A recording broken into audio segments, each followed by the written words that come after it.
Ramai beredar rekaman memperlihatkan belasan tank Tuar di Polandia terlihat di tempat latihan militer Ukraina.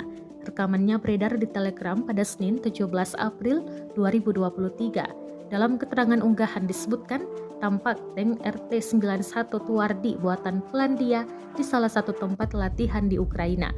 Diduga, pasukan Ukraina tengah latihan menggunakan tank tersebut. Sebelumnya dikabarkan, kepemimpinan Polandia telah membuat keputusan akhir untuk menyerahkan 6 Lucid tank tempur utama PT-91 Tuardi kepada formasi bersenjata Kiev.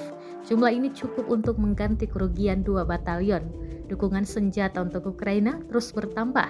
Negara-negara barat terus-terusan memasok senjata berat ke negara yang tengah berperang melawan Rusia itu.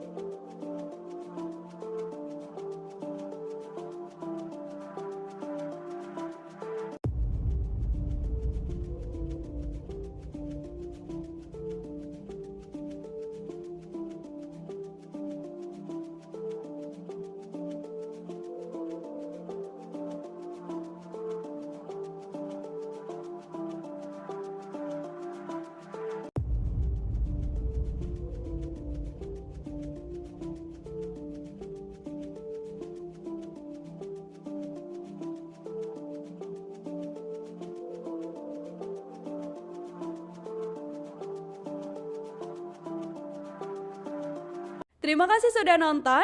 Jangan lupa like, subscribe, dan share ya.